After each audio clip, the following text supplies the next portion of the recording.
That was a quick turnaround. We're here today to replace this motor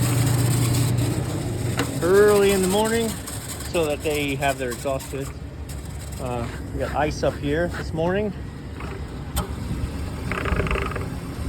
Listen to it, sounds terrible. Okay.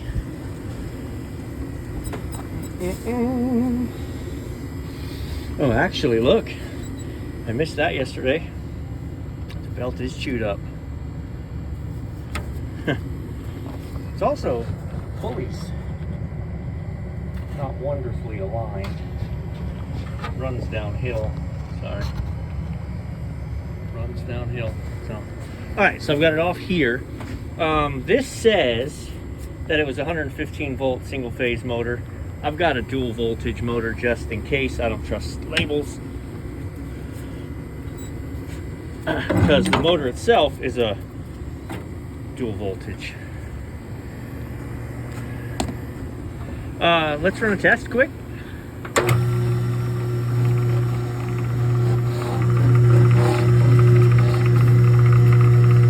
All right, so run the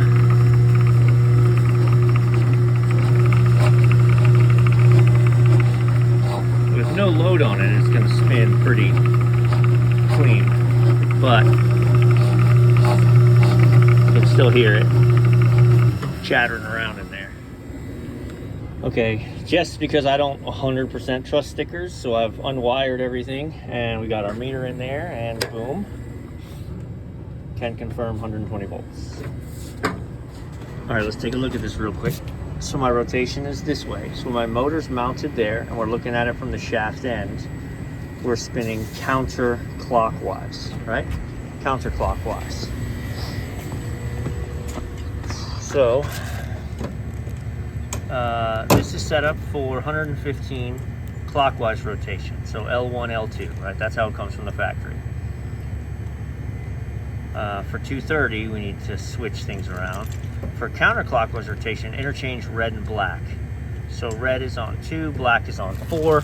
So that's these two nuts. So we're just going to take those off, swap those wires, and then she should be spinning counterclockwise. All right, 6.4 amps. No more squealy. Yeah, man.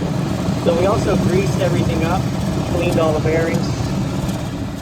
We replaced that contactor. If you looked at the video yesterday. Oh, did you put it in there? Yeah, let's see this.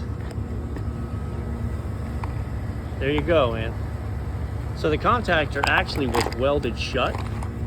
And so the whole time I was here yesterday, they were putting truck away, so I didn't think anything of the freezer just running. But when we got here today, we put it in a defrost and the freezer kept running because the contactor stayed pulled shut because it was welded closed.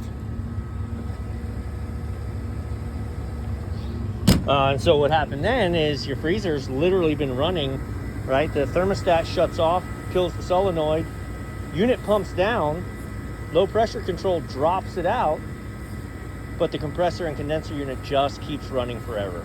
So that's not good for the compressor life.